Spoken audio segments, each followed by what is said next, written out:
star. I'm a star, I'm a star, I'm a star. I am a big, bright, shining star.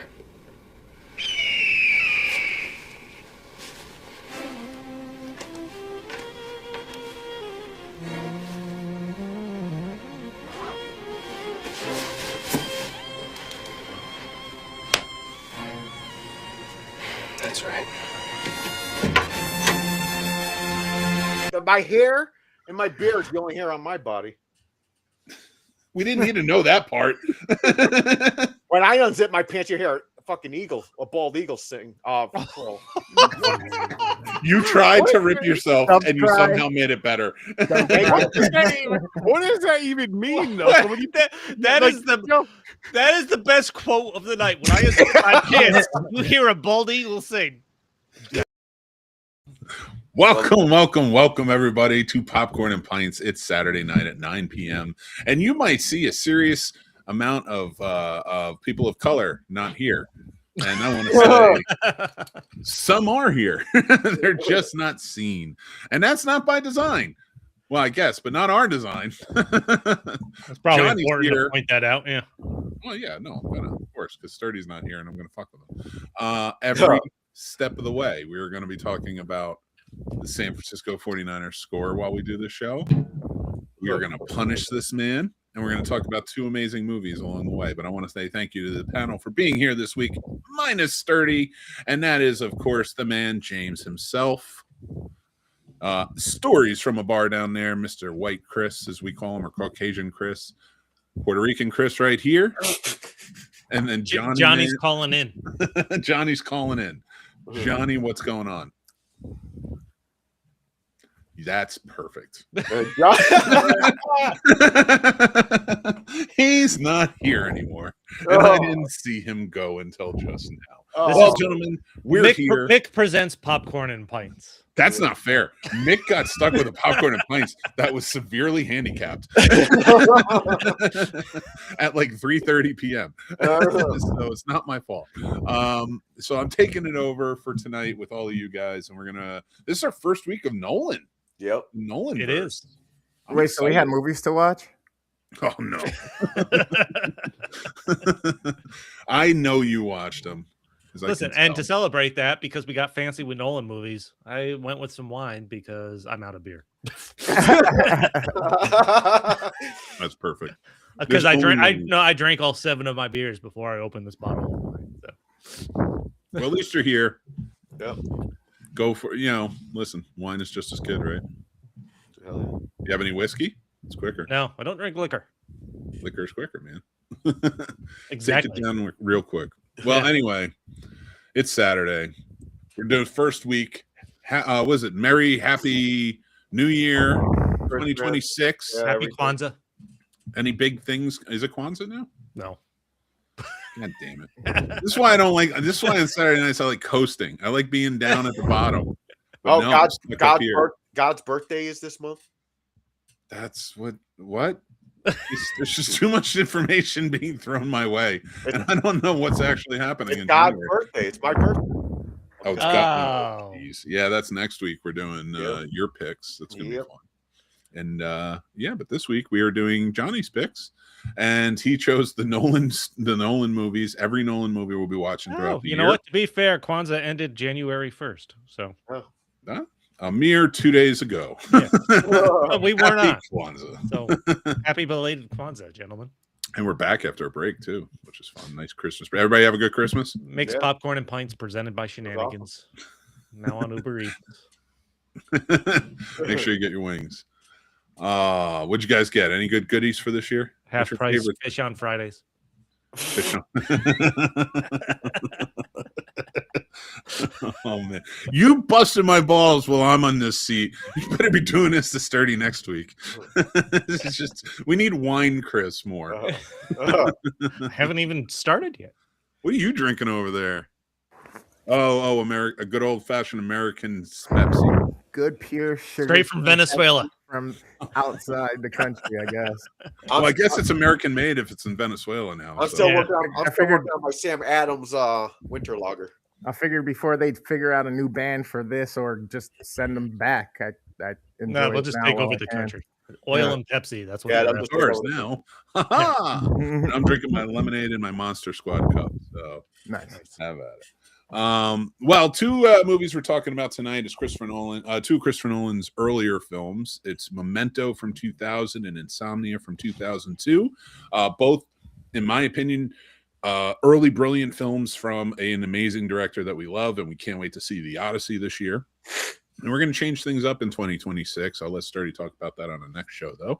But this episode, I got to tell you, I was very excited getting into these movies. I hadn't seen them in a very long time, and I was, being in my 40s now, I felt like I'm going to understand them a little bit better. Is this first time watch for you guys before we get into rating? The first Insomnia I seen before. Okay. But Memento, I never heard of that movie. Really? Really?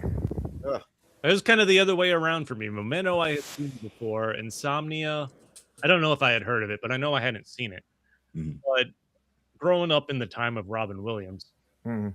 I was excited to see him in a movie with a serious tone that I hadn't seen because, yeah, he's known for his comedic performances. His fucking HBO stand-up is still one of my favorites. Yeah. But him when he takes a serious role has always been fucking awesome. Yeah. Yeah. This to me is like one of Al Pacino's last great roles too. I can see that. Yeah. This was 2002, so almost 25 years ago.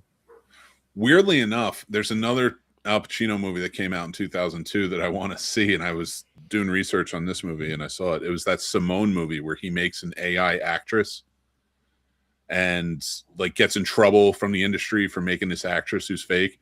Really? And just the fact that now we're offering AI actresses There's a literal AI actress. What did they name the AI actress? That Tiffany Norwood or something like that? Yeah, like Lily Norwood or something. Yeah, something along stupid. those. Innocuous crap. So it's funny that was considered for the longest time one of the worst movies ever made, and this to me is one of his best movies of all time. So they came out the same year.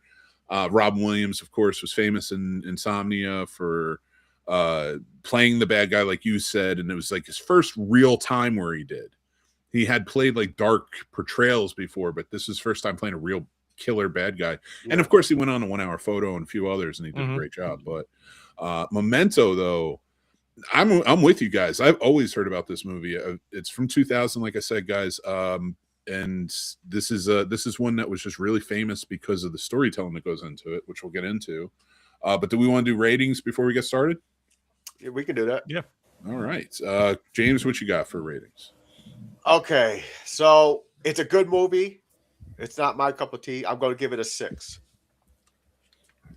Okay, Chris, how about you? Memento, I am going with an 8. I feel it's right there. Nice. And Chris, how about you, Bob? I'm at a 7.5. All right, nice. Trust me, I know it deserves an 8, but I'm not. I don't know. I'm not into it. It's funny you say 8. I think I'm going to give it an 8.5. It's just there's some, even rewatching it after so many years, it still floored me with how well edited it is. It is, but it's technically it's just such a fascinating movie. Mm-hmm. But to get into it, really, it's Guy Pearce is a character who he plays this guy who lost his ability to make short-term memories, and he has to investigate the rape and murder of his wife, and he, of course, can't make any memories, so he doesn't remember the killer. It's not even that he has to. He'd want to. He makes it his life's mission after the accident. True. Yeah, you're right. It isn't that he wants to. You're right. It does become sort of an obsession. Yeah. So I love that you put it that way. But yeah, so that's where it goes. But this movie is told, it goes backwards. So each scene we're watching, the precluding scene after that, is actually the scene that takes place right before the one we just watched. So it is a very interesting way to have done this. You see who he kills in the beginning. You find the killer of his wife in the beginning, and then by the end, you're not so sure. And I think that is just an interesting concept for this movie and the story of Sammy Jenkins all throughout, which is the through line in the story. Now, was this, because this was 2000, was this Christopher Nolan's first movie, or it was very early in his second? What was the first Following was his first?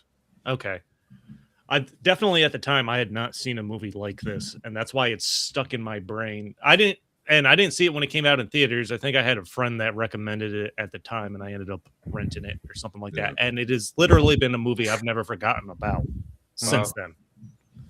Like, I know it went backwards. There's still a little confusing parts building it that way, but the way they do it, it's fucking it is comprehensive, man. Like, you watch the scene, you know, like, holy fuck, I can't believe this person was using him that way after the way they portrayed it.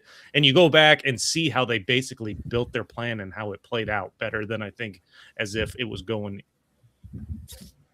not in reverse. Yeah.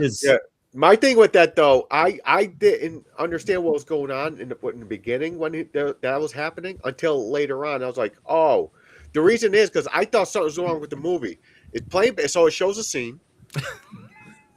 Then it goes back to a previous scene. I understand that. But they play it all the way up and show that scene again. Yeah, to tell you that that's where you left off. It fucking confused the shit out of me. But it's bookends. No, that's perfect because they show you the scene and then they go back and show you what happened right before that to the beginning of the scene you just watched. But still, I don't want to watch the same scene 2 times. But the thing that I love about it is if you go back and watch those scenes over and you get like, so you see how it ends. And by the way, Johnny joined us. Johnny, what's going on, man? I know you're here on audio only calling in. Thank you. Yep. What's your rating for Memento? 8.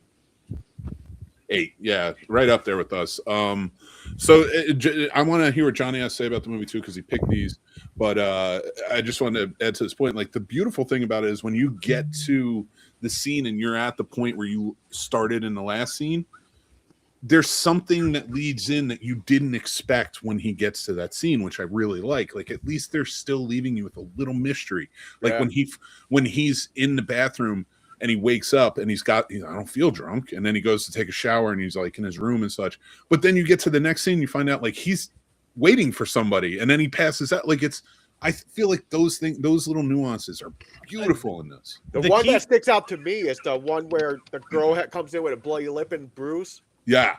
And where she says it was her boyfriend, but it was him. And they show you it was him and it plays forward. She goes out there and lies to manipulate him.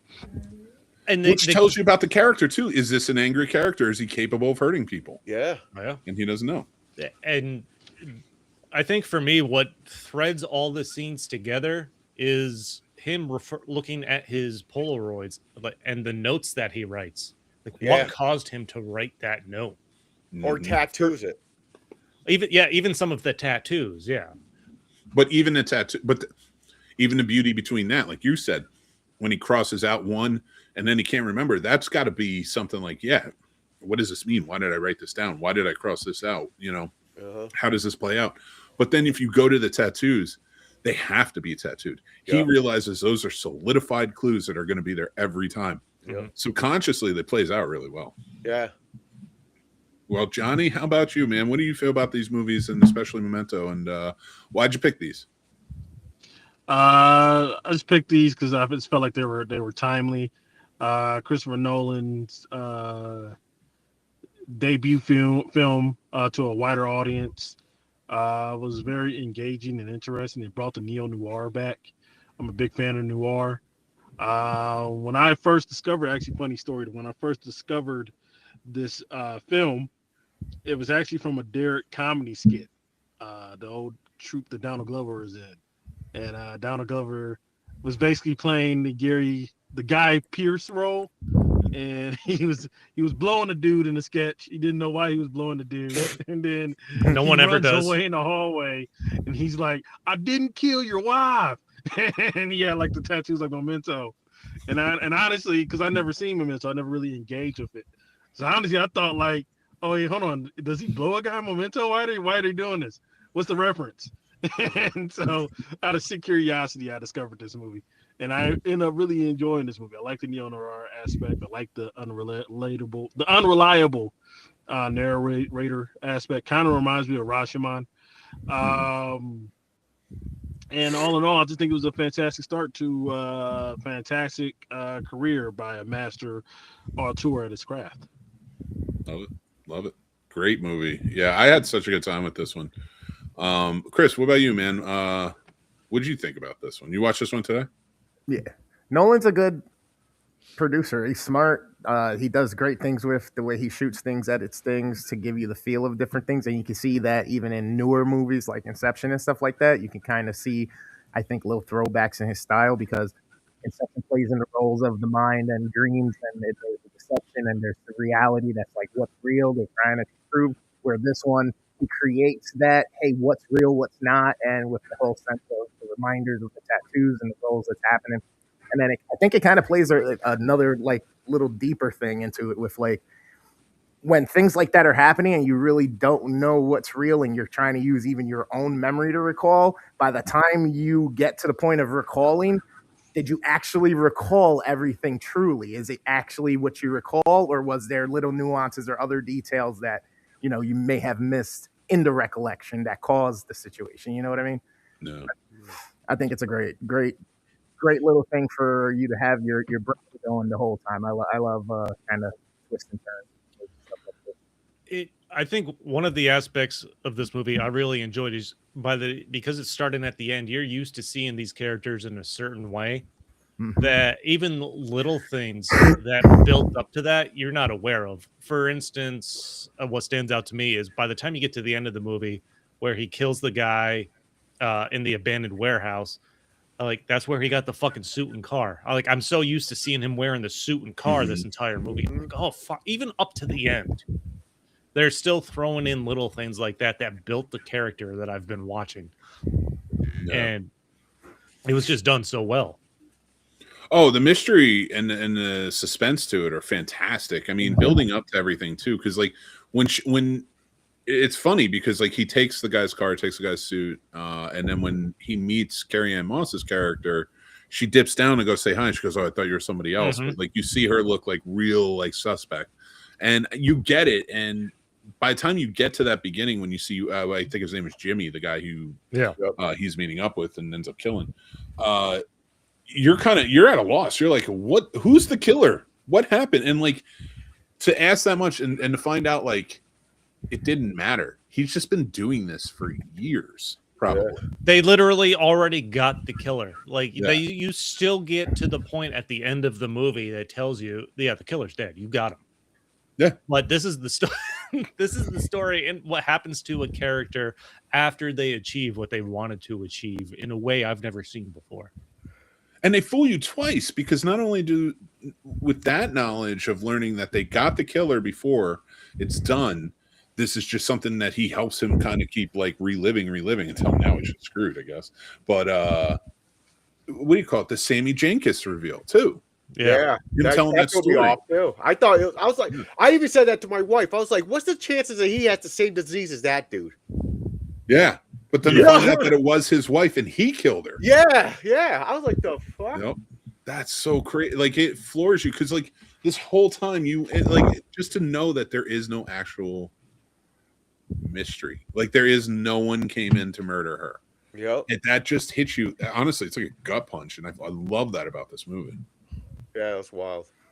So. Guys, what are the chances that Adam Sandler saw this movie and was inspired to make 50 First Dates from it? Oh, yeah, there's a possibility. You're right. Yeah. Although, like, look how many times Groundhog Day has been remade. Yeah, and that's true. it never really bothers us. Like, I like 50 First Dates. So. It is a good one. It's a good one, especially with Sean Astin trying to as a gay bodybuilder. But I'm just saying, he could have definitely saw this movie and found inspiration. Could've. Well, now he's even because Timothy Chalamet saw Uncut Gems and said, "I'm going to make Marty Supreme." Oh, no, both great movies. But when it comes to going back to Memento and like this one, I remember when this came out. I saw it too, rentals, but it was such a word of mouth movie. Everybody who it really was. That's what I remember most about this. Like I don't remember. I definitely didn't go see it in the theater. This was a word of mouth thing among friends. That's why I never heard of it. I guess the mouth didn't get to me. I was 11. That's what she said. It must have had something in its mouth. It forgot to tell me. So Christopher Nolan made Following, which was his indie film, which put him on the map. People started paying attention to him. This was his second movie. His brother wrote the story for it, and then he wrote the screenplay and made the movie.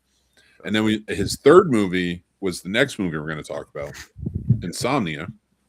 But then right after that, he went right into Batman Begins. Yeah, was it? Hold on, man. let's not, because you kind of glossed over who his brother is. I mean, his brother got a resume too. I went, but Yeah, you we're said not his talking brother. You about kind of, Jonathan. you just kind of like you work with his brother. You know what I mean? Or you can just tell us what you want us to know about his brother. His brother wrote the wonderful show Westworld. He wrote, went on to Did write he? Persons of Interest. Oh, great! Yeah. A show with one great season. 2.5 great seasons. And then he's watched writing Fallout. And he's writing Fallout. The Fallout. Is he writing Fallout?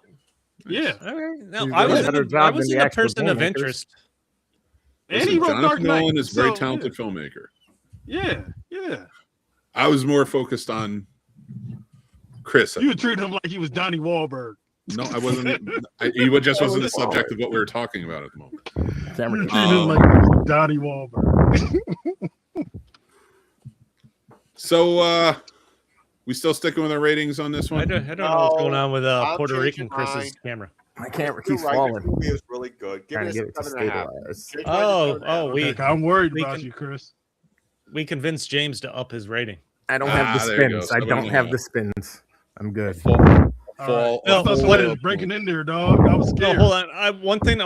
One last, some more comments I want to make about the ending of Memento is the fact that he purposely chooses, like, he remembers long enough to know that the guy he's been working with tells him, "You got to kill her. You've been doing this over and over again," and then he makes the decision while he can still remember to write down his license plate so that he can continue searching for John G's going forward. Mm-hmm. Like he needs, like he knows he needs a purpose. Yeah. No, it is. It's just a sad existence for his character. It is. Yeah. That is. It's crazy. That is, I think, what seals it for a movie that goes backwards to the beginning to come out of it and like to present that kind of future, because you already know he gets eventually finds this guy, kills him, and he's going to start looking for another John G. John G. It was a serial killer. I'm sorry to tell you, I could never do this. If I had this problem, I would never leave the house, or something might happen to me. You wouldn't remember. If I had this problem, I'll keep trying to trying to have sex with Carrie Ann Moss. You saw how she was talking? You'd rub one out. No, the thing James's problem would be that he would rub one out, forgot about it, and then kept going. And, Yeah, he goes, "Why is it not working?" Now I got Yeah, ED. he'd rub it right off. He said, "Now I got ED." Yeah, that's what would happen to James. What's the Niners score? We need an update. 10-3 Seahawks. Damn it! So Aaron's probably crying, or his eyes are watering up. Yeah, his eyes are watering. A little He's bit. missing a good time over here trying to watching this trash ass football team. Hey, watch your mouth. Watch your mouth. He's gonna be using his tears for lube later.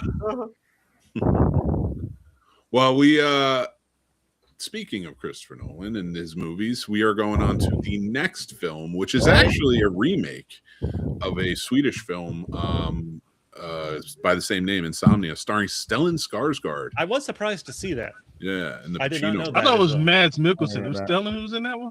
It was Stellan, yeah. All right. So and then it's gonna we get to Insomnia. This is a remake of like I said, a Swedish film. Christopher Nolan takes it over. Of course, he puts Al Pacino in my opinion, in probably his last great role. Robin Williams, as far as I'm concerned, like was brilliant in this. He played such a great serial killer in it, and even though he's not really a serial killer, but you get the feeling like he could have kept going. This was gonna happen. He was such a great manipulative force in the antagonist in this, and Hilary Swank, who I always thought was a pretty good actor and sort of dropped off like missing, but she did a fantastic job as the new cop in this. Yeah. So basically, before. Oh yeah, I mean she was great. Like the whole time, the through line with her was just, I was really into it because like I hadn't seen this in like 20 years. So like watching this again and like really like being able to absorb it and understand it better, I was just all in. I was like, this is a great story. Now, before we do our ratings, just so everybody knows, this is a story about two cops who go up from LAPD to help an Alaskan police department with a murder, which they really don't see in their town in this fashion. It looks like it could be a serial killer. They're not sure. A young girl was killed. So they go up, but there's some turmoil between them. IA is investigating their department, their unit, I should say, in their department, and they're both up in under investigation as well. And it looks like Al Pacino's partner in the movie is going to turn on him. While they're out looking for the killer, he accidentally kills his partner and then looks to cover it up. But the killer saw everything, and now it's a cat and mouse game for both of them. This is such a fantastic movie. I had such a good time with this. Let's do ratings first. James, what do you got? 8. Chris, how about you? I struggled with this one, but I'm 9.5. I'm not going to give it the full 10. Yeah. How about you, Chris? I'm tongue twisted. I was torn between 8.5 and a 9. I'm gonna settle on 8.5 at the moment. All right, very nice. Johnny, how about you? Ooh, I can't sleep, so I gotta go to Alaska. Ooh, I'm gonna give this movie. That's right. That's Macho Man now. I'm gonna give this movie 7.5, man. All right, very nice. Yeah.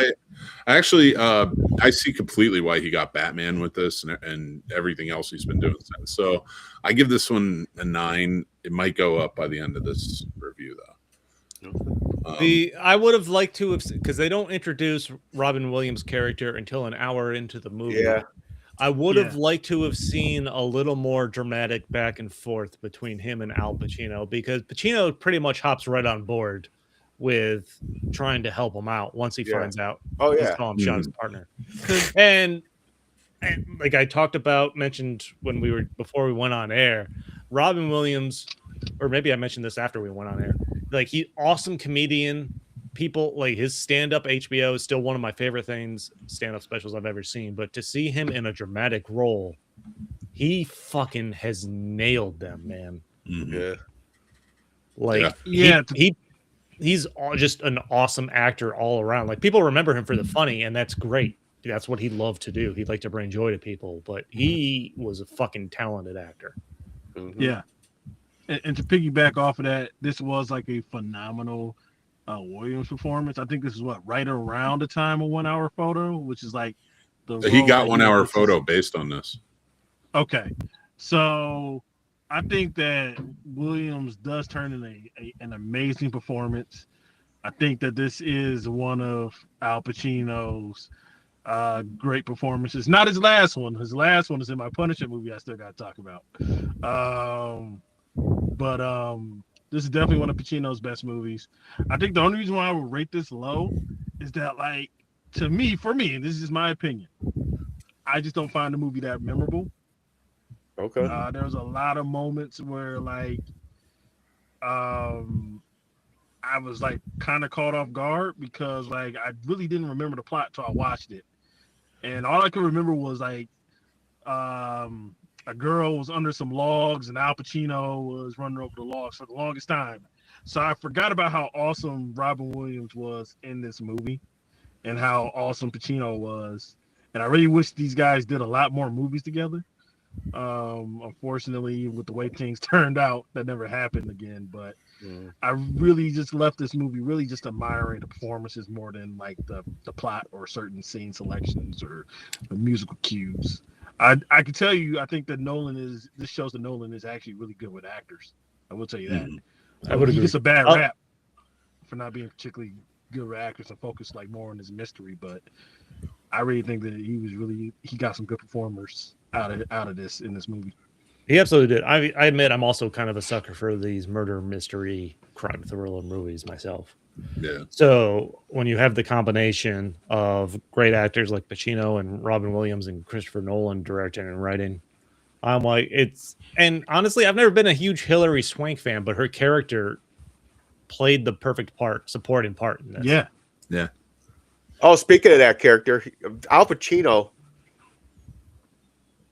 caught himself.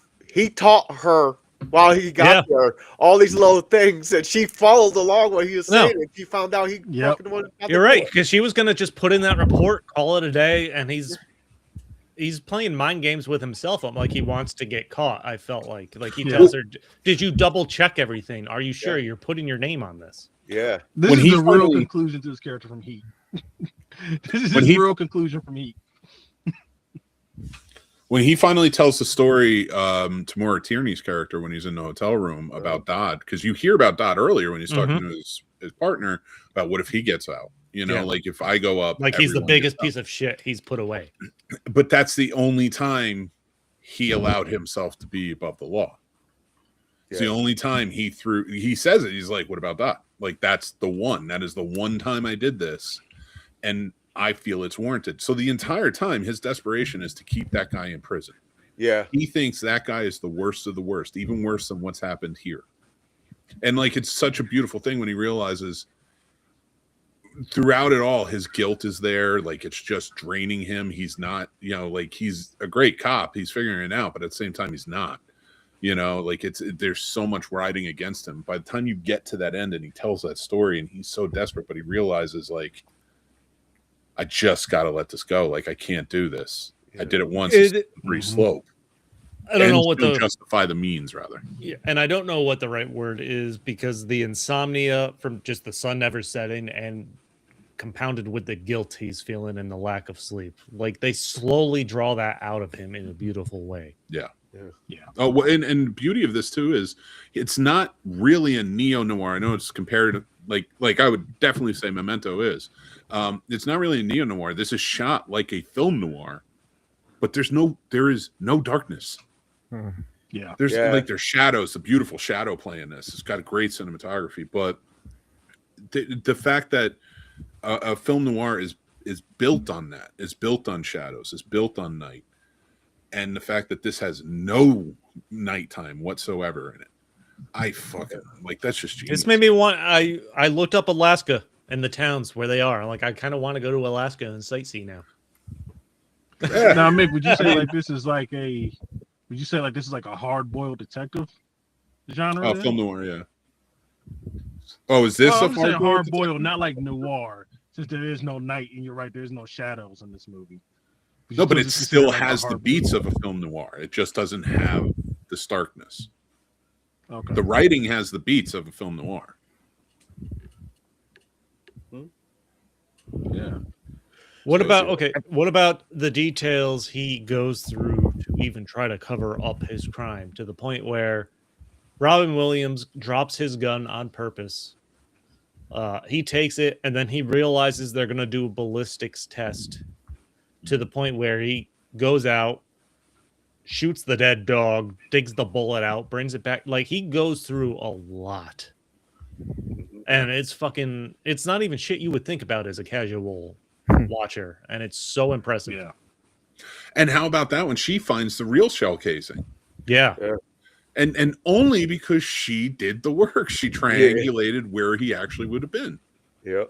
On a hunch. Yeah. Like, He like, oh man, it's so beautifully written. Yeah. I loved it. Like, this might go up to a 9.5 for me. They just, everybody plays off each other really well. Even that amazing interaction on the ferry. Mhm. Yeah. The back and The forth. conversation where he recorded him. Yeah. He said he needed an ace, or was The that wild card? yep. Wild card. Oh, and then that ending I with think the I might wild bump card. this up to an 8 the more we talk about this. Yeah, I know, right? He's getting better and better. I might bump I it to told, I 8.5. told you guys. Really is. It's one of I mean, this is one of his best films, and I mean, look at everything that came after. It's Yeah. wild. How do we feel about the shootout at the end? So you have Hilary Swank going to Robin Williams's cabin to get these letters. Honestly, I think even the story Robin Williams spun, like, he didn't rape the girl. The fact that there was something beautiful in the way they portrayed how he killed her, like cut her nails, cleaned her. Like, they made him a psycho in like a beautiful way. Haunting. Really Haunting. haunting. That's the word I'm looking for. And Al Pacino's like, this is the first time I did. He goes, yeah, but now you got the taste of it. Yep. No, Yeah, like even from there, like when he first goes there and he sees the body, he's like, it's gonna happen again. But Yep. like they established that he has the makings of the serial killer, even though he never goes on a killing spree or anything. Yeah. But that's the beauty of the foreshadowing. When he says that, you know, the moment she pulls up to his cabin, she's in trouble. Mhm. Yeah. He's going to murder again, and she doesn't know anything. She knows about Pacino. She doesn't know about him. There's hunches. She has hunches, and she's getting better. Like she has, but the fact is, her guard isn't up when she walks past him. Like that. Like every decision in this movie is brilliantly done. Like she does not think to cover her back when she walks past him to look for the sweater. No, this is a great example of character development, I think, for Hilary Swank's character in this. Even Al Pacino. Redemption arc for Al Pacino. Yeah. You know, that was beautiful. Yeah, when she goes to try to throw his 9mm casing out, it's like no one ever has to know. He's like, no, don't lose your way. And that's the key right there, because the entire theme of this movie is the ends justify the means. We have two killers telling each other the whole time, the ends justify the means. The ends justify the means. And he even says it, I think, at one point. So when you get there and he stops her and he's like, don't lose your way. Yeah. I've been wrong this whole time.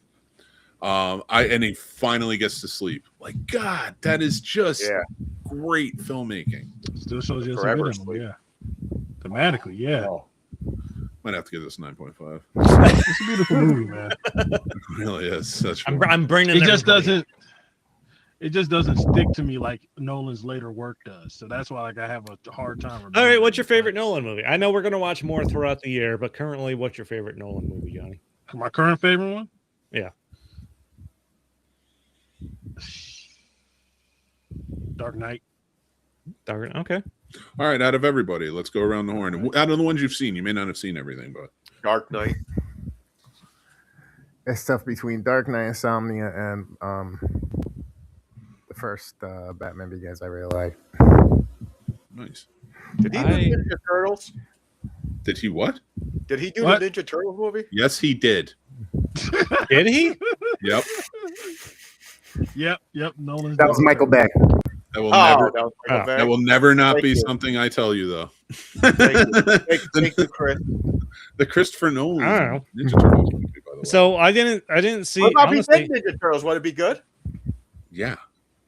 Is that your favorite Be a one? hardcore noir. Nolan's Turtles? hold on. I want to He go could back. do the Last Ronin, actually.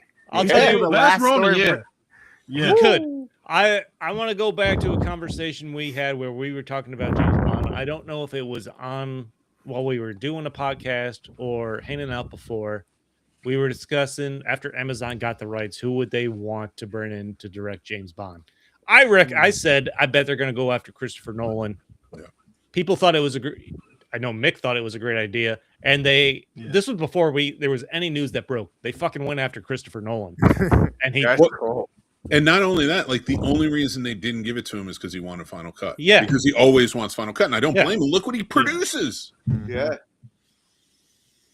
And that was I remember that it was conversation. fucking and it was fucking stupid not to give him Final Cut. Yeah. Well, yeah. I think you Denis would think Villeneuve that- is taking over, and he's just as brilliant. Yeah, Diet Nolan. Diet Nolan, he might Diet be good, Nolan. but Listen, Diet Nolan is still pretty good. He did Diet bad. Nolan. And whether you find it boring or not, I would want Christopher Nolan. No, and he said it too. He would have loved to have done this. But what I was just saying is like honestly, if I'm Nolan, I'm like, check my resume. Look at the Dark Knight. You telling me no to Final Cut? I'm like, are you serious? I'm like, check the resume. Yeah, listen. Amazon just wants all of it. That's what they're agreed. Jeff Bezos wants control of everything. He's trying to put. Yeah. His I mean, life in honestly, shit. like you can put Denis Villeneuve on it all you want, but Amazon's gonna fuck up the James Bond movie. Oh, of course they are. They're going to make it a commercial. So, Everything he uses is going to be available on Amazon. Yep. It's going to be the Ice Cube So- movie all over again. I actually still haven't watched Oppenheimer, Tenet, Dunkirk, or anything like that. So I'm Me probably either. just gonna have to go with Dark Knight. Nothing wrong with that. I'm probably going to say Interstellar's my favorite. Matthew McConaughey. that's my close to. two. I know That's I've my seen close number two. It's like a nut hair in between Interstellar and Dark Knight. A nut hair. Okay. I really liked Oppenheimer though, because I thought he had some issues for a while of building characters as well as I clearly see him doing in these early films. I thought like For Batman to take like 3 movies and sort of feel like the direction was kind of at certain times a little jarring. Still great. I haven't seen a really good, not that he hasn't been there, but like Insomnia is a really good character study, a performance, right? Mm-hmm.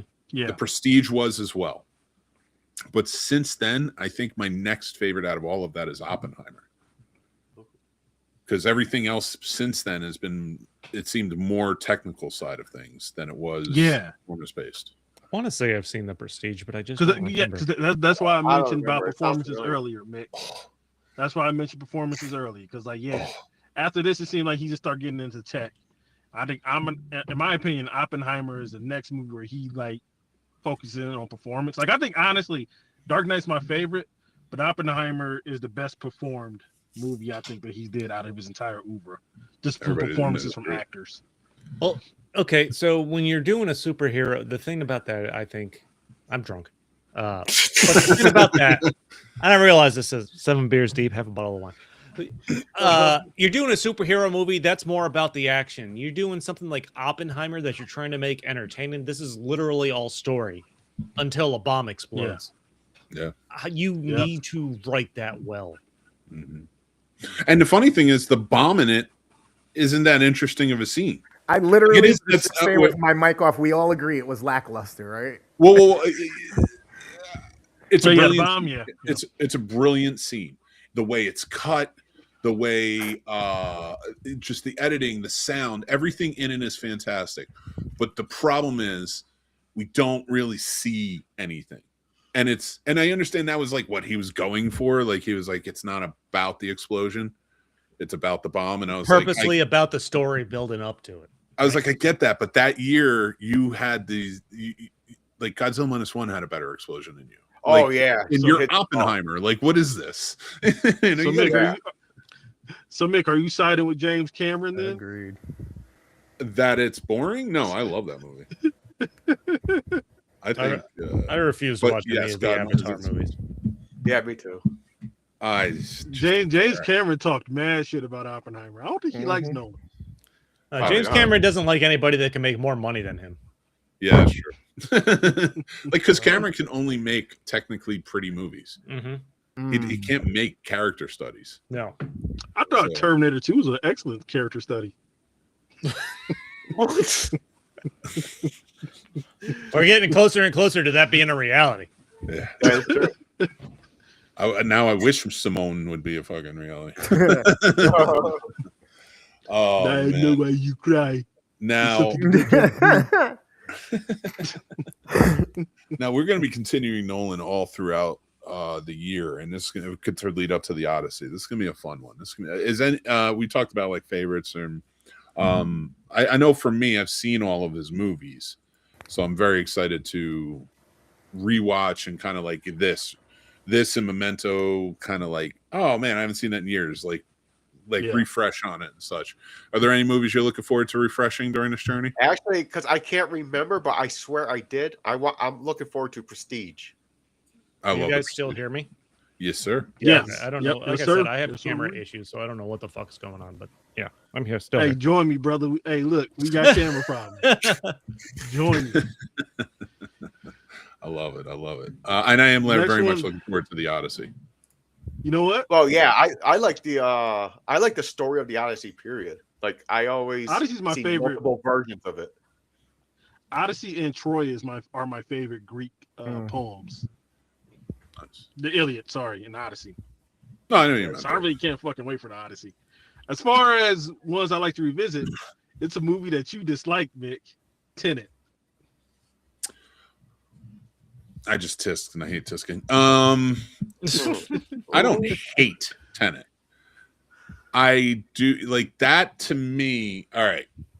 If you look at Tenet, I think that was like where he was getting away from the performances and going more towards the technical for many years. He did Dunkirk, and I'm like, that was more about performances than it was about the technical. And I was like, and I liked Dunkirk a lot. I was like, this is fantastic.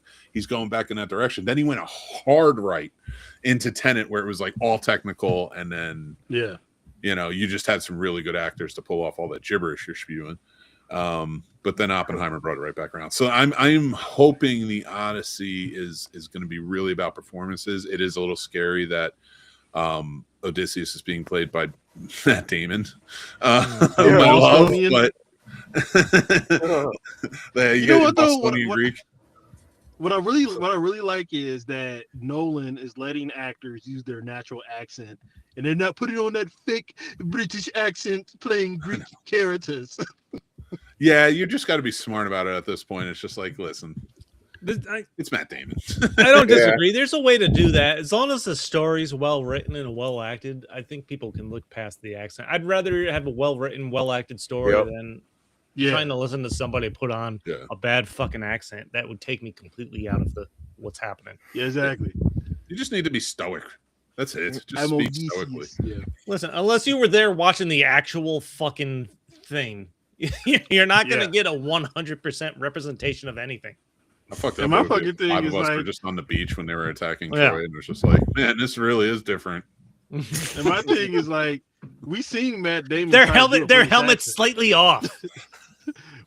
we seen the last duel. We seen him try to do an accent and it failed. Go ahead and use your Boston accent. Yeah, just Matt, just be Matt. Let's just do this. I mean, it already. I'm like, why didn't you get Christian Bale or whatever? But whatever. It's just me. Then you got your British accent. But I am excited though. I think it's going to be epic. I think it's going to be great. I can forget. Damn, Mick, that's a good choice. Yeah, that's a good choice because he looks kind of like Tom Holland too. So that's kind of believable that Tom Holland will be his son. There you That's go. A good fucking choice. I'm mad now. And they've worked together, so I didn't get it, but whatever. Yeah, it is what it is. I even would have got Sean Bean again. Why not? He's older, but have fun. Yeah, I'm sure he's ready to die in a new movie. He's ready to die in a new movie. Technically, he lives. If he's like Odysseus, he lives. That's true. He does live. Not if it's Sean Bean, though. They'll find a way to kill him. But, gentlemen, it's about that time, and I have very special news for you guys. And for Sturdy. Yeah, what are we making? Okay. Yeah, what are we making Sturdy watch for his punishment? We all got to watch it. First off, I'd like to announce that it's still 10-3 in the third yes. quarter. This sounds like one of the most unexciting football games. I'm glad I never watched it. And now I hope Sturdy feels that way. I thought we were talking about Dunkachino today. Dunkachino? What's Dunkachino? My punishment from last week. Oh, we will. We're going to get to yours, Jack and Jill. Okay. Right? Oh, yeah, Jack and Jill. I forgot about it. You've actually watched that? I forgot all about it. So we put together a new punishment. We put together new rules for everything. And since Sturdy missed because he had to watch 49ers, we're going to roll the punishment wheel. This is for him. I don't want it. He can have it. This is like a double punishment if the Niners lose. He got to watch them lose, and now he has to watch a shitty movie. I hope it's the shittiest of movies, too. There's a Nick Cage movie on here, unironically, so I'm interested. But here, let's spin her and see what it is. Is it Captain Corelli's medallion? What the hell was that? Oh, rhinestone! Oh, literally we just talked about that. This is what Mick hoped it would be. Stallone trying to sing. It's not just sing, rap. He raps in this one, and I love it. So that is it. We're Sturdy. I can't believe this. Like, I really wanted this to be the movie, and it looks like it is. Sturdy will be watching Rhinestone next for this week, and then look at all that whiteness. Oh my God! Rhinestone cowboy. It's so bad. I cannot wait. I'm so excited, guys. Like, we're gonna have a fun time. Next week is James's birthday picks. We're gonna be talking about Ong Bak and Ip Man, the first one. But before we get out of here, our good buddy Johnny had a punishment from before we left for break, and that was Jack and Jill. I'm not happy about how excited he is to talk about it. Is it punishment or is it a good time? I mean, I'm gonna just shut up and let you go, sir. Oh man, okay. I really enjoyed this movie. God damn it! Now, granted, I was stoned when I watched it. Yeah, that helps. And I don't apologize. Look, Is it Adam Sandler doing a poor Eddie Murphy with playing a multiple character? Yes. Are the jokes juvenile? Hell yes. Is it poorly edited? Poorly directed? Poorly? I'm not gonna say poorly acted because Al Pacino puts on a fucking clinic here. Tying it together with the Pacino. Yeah. Maybe. Now, my buddy Mick here said that Insomnia was his last best performance. I disagree, sir. Oh God, This dear one God. right here. Oh my You have not lived until you watch the scene where he's like, ooh ah, Dunkachino, ooh ah, Dunkachino. He really, Oh, that was so good. he really took some ridiculous roles later on. Yeah, and Al He needed that Pacino money. was like, Al Pacino has the funniest joke in the movie because after that Dunkachino shit is over, he looks at Adam and he's like, burn this. And I'm like, I bet he wish he told Adam to do this with the actual movie. Burn this. And I gotta say, even though the movie is bad, it's bad. Al Pacino makes it for me because he commits. He really fucking commits to this terrible fucking movie. I hate that he enjoys this as much as he does. You know what's funny? And the actor for 0%. actor, the actor for actor roundtable they just did. Michael B. Jordan is sitting next to Adam Sandler talking about how hard it is to play a double role of twins. And like you could just tell on Adam Sandler's face, he's like, please nobody bring up Jack and Jill. Yeah. This obviously is like the movie that like played a part for his exile to Netflix. And I think this movie is so bad that it actually hurt another good movie of his last good movie, if you ask me, which is That's My Boy. This movie was like so bad. I haven't watched that one, but I've That's My Boy. Like everybody quit on Adam Sandler after this movie, essentially. That's My Boy is funny. It's one of his funnier films over the last decade. With Andy Samberg, So it's a shame that this movie. It's a shame that this movie preceded that movie, and the reason, and that's why nobody got to see it. And it should have been a bigger hit. But otherwise, yeah, sure, it's a bad movie. But if you get high and you're there for fucking Al Pacino, this movie's fucking amazing. and I was for both of those things. So yeah, Punishment I Cheap. understand it. Mick picked the movie from me, and it backfired. I liked it. It was movie 43. Yeah. I feel like a failure. I like Thanks, listen, Johnny.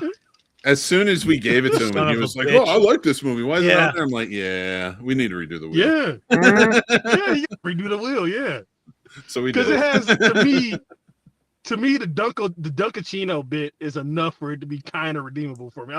This shit's not gonna happen again. I don't know, man. We're not good at this. Oh no, the English Patient was good. The English Patient, everybody hated. I hated that fucking movie. So boring. It was too long.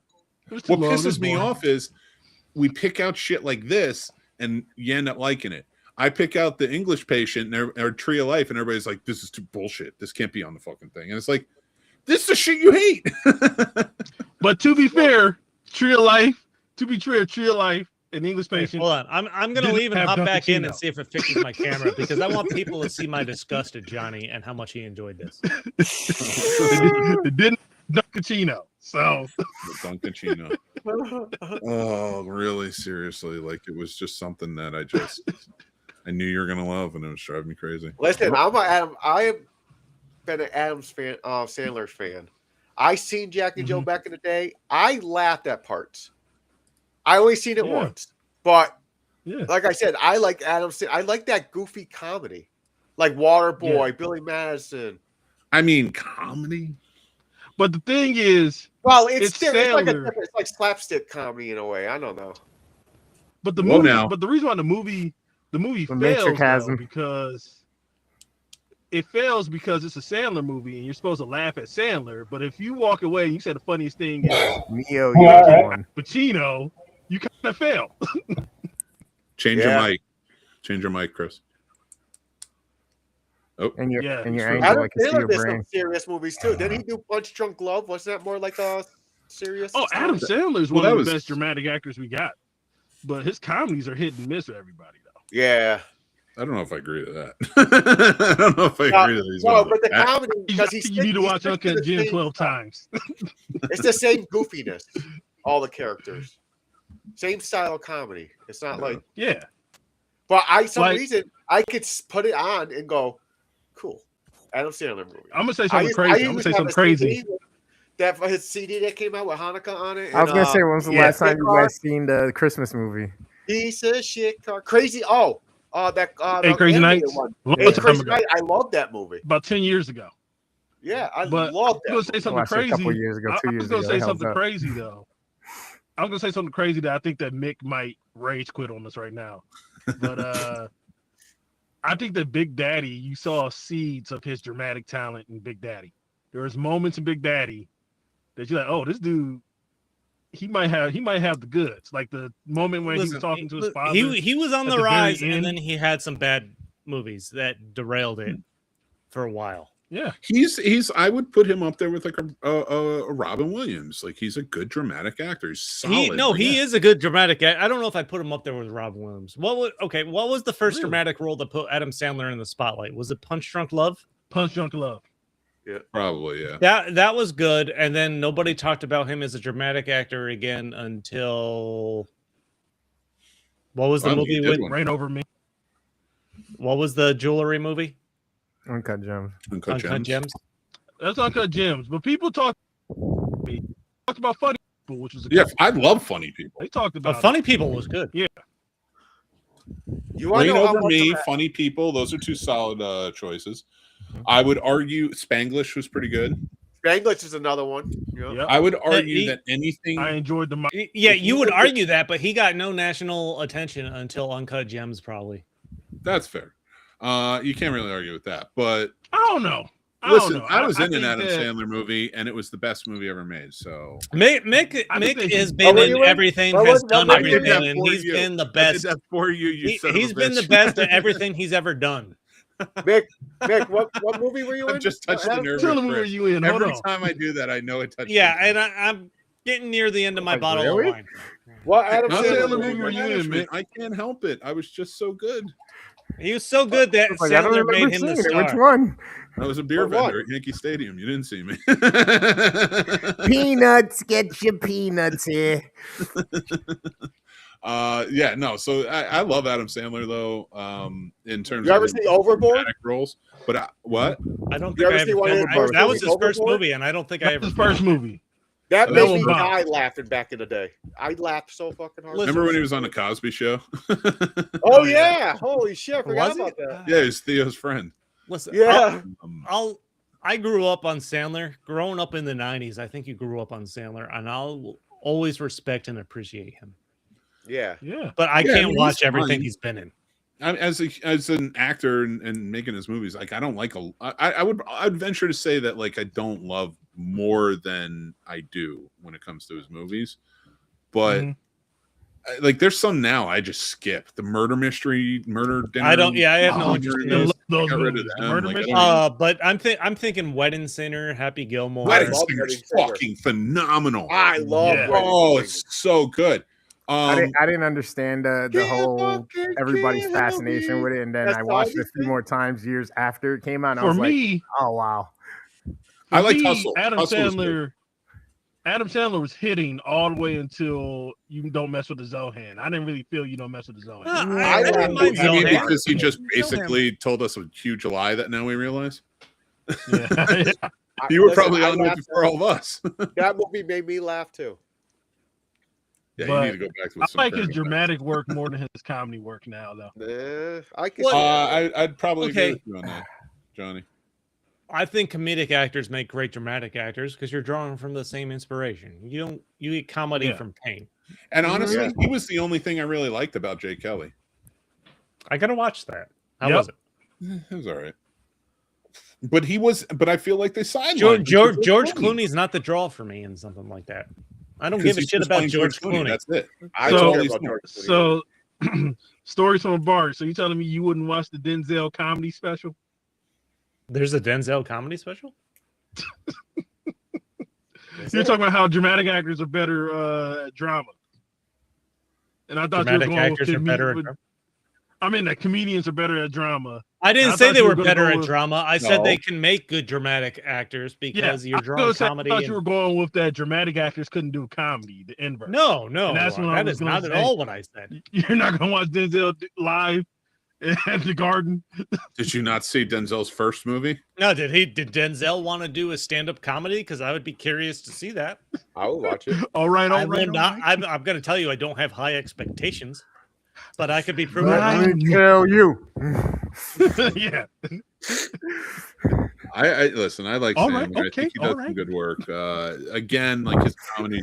I think his comedies are to pay for his. Now I'm kids. thinking of Denzel Washington doing a fucking stand-up special, and I'm like, this is the most ridiculous thing I've ever heard of, and it could still Yeah, be that good. could be ridiculously bad or ridiculously awesome. Yeah, Wait, wait, wait. has Denzel ever done a comedy? I don't think he has. Yes, he has. Has he? Yes, he Carbon has. Copy, his first movie. Carbon Copy was his first movie. And a heart Pretty condition, wild. Mick. Don't forget heart condition. Oh my God, with Bob Hoskins. Really? He plays a doctor, Yeah. and Bob Hoskins was he dies, and only Bob Hoskins, who's a detective. Is it can from see bombing? Oh Is it wow. from telling jokes and bombing? him. No. No. I mean, other than that, like, yeah, no, Denzel Washington has really done any comedies. Alright, He has okay, said alright. that like he wouldn't mind. He just never gets asked, Hmm. and I feel like he might be able to pull them off. Like he's highly respected in the Yeah, I'm not saying he world. couldn't. No, I am. can see Well, that. you know It's what, kind of Mick? like the new Naked Gun. You wouldn't think he would fucking do it. Oh no, I knew he pulled it off. Liam Seth Neeson did MacFarlane- do jokes. Seth Yeah, MacFarlane made Neeson him did funny a in good like job. everything. Yeah. All right, I might be a little toasty here on Saturday night, but do you think him as Melissa McCarthy's character in Happy Time Murders? Who? Denzel That's- Washington. Denzel Washington? Yeah. Oh shit. As his character from Training Day, sure. This guy here is a puppet. I want a You serious. fucking- you I want a muppet. serious character in that role. Yes, with He's puppets full of jerking fucking off. cotton. He was in Much Ado About Nothing. That's a huge Shakespearean comedy. You know what, I Mick? don't I know. know That's, we need to do that's now, still Mick. Shakespeare. It's not a comedy. It's still Yeah, like that's class not to a it. Mick, you need to get the camera. I can get the script. We can pitch Denzel his stand-up special. I'm down. Let's We do can this. do this. And Have him, no, better yet, have him recreate Robin Williams' stand-up special. Since we've been trying to connect all of the shit we've talked about tonight. Yeah. There you go. Sora, make me a Robin Williams comedy. I kind of want to go back and watch Robin Denzel Williams' Washington. HBO, And Denzel HBO Washington. special now. Do you I think? wanna No, like listen, that's for another time. I want to watch Robin Williams talk about golf right now. That's what I want to watch. I don't blame you. You know what, guys? And I love that. And I think on that note, we're going to end things here. And I want to say thank you guys for being here, hanging out with us, having a good old time, not sticking to watching the 49ers. You actually showed up and you hung out. We talked about two great movies by Christopher Nolan. And Gross. It's still 10-3. Still 10-3. Okay, I was gonna ask Mick what's This the was like the most uninteresting football game Sturdy could ever watch. And you skipped just to be here. and I can't wait for Sturdy to watch. What was that, Rhinestone? Rhinestone, that's the punishment movie for next week. Next week's picks are going to be Ung Bak and Ip Man is James' birthday picks. This month we're going to have James, a when really is your fun one. birthday? Yeah, we have a lot in store for this year. Actually, I loved your for a picks, long time James. coming up. We're going to be doing every month. We're going to be doing two Jonathan. I keep saying Jonathan now. Christopher Nolan movies. It could be leading up Jonathan. to I don't know. We it. don't know what he likes to be called. I mean, technically, we are doing two Jonathan Nolan movies. All right. Shut up. Let me get through this. So we're going to be doing This is why it takes us a half hour to close an episode. two Christopher Nolan. I'm putting them in the green room and next stop. Bye, Johnny. Thank you. So we're going to be watching Christopher Nolan movies all the way up till we see the Odyssey. So join us for that. We are going to be doing every month, one weekend out of the month. We're going to be doing. I'm drunk on wine. A Stephen King rewatch. We're going to be doing that's our franchise for the next 2 years. Is we are watching. Dear God, that's a long fucking time. Yes, it is. Every Stephen King live action adaptation. Holy fuck! I'm gonna go off on the dark. We are Even the starting. bad ones? We are starting with It from 1990 in 2 weeks, and It. And This It is all Chapter news to 2. me because I'm drunk. So, and then, yeah, guys, and our other franchise for this Mine year, hits a lot starting in harder. April, is gotta Batman talk versus over Superman. Mick. So we do the 'Cause I- All yeah. live action Batman versus Superman, because these guys can't shut the fuck up. I never want to host again. 30. If you kick off for a fucking football game, I'm calling out. Guys, I want to say go check out Harvester 30, Worst Damn Gamer Ever. Go check out Stories from a Bar. Go check I'm out not going to Johnny record Love any Movies. Go episodes. check out the Scene Snobs. We thank you guys for being here, hanging out. Go listen to James's AI music. It's good. Yes, stuff. go Faded Theory. Go check that out. At Faded Theory over on Nobody YouTube. wants their uncle to touch him, but Theory James. too, on TikTok.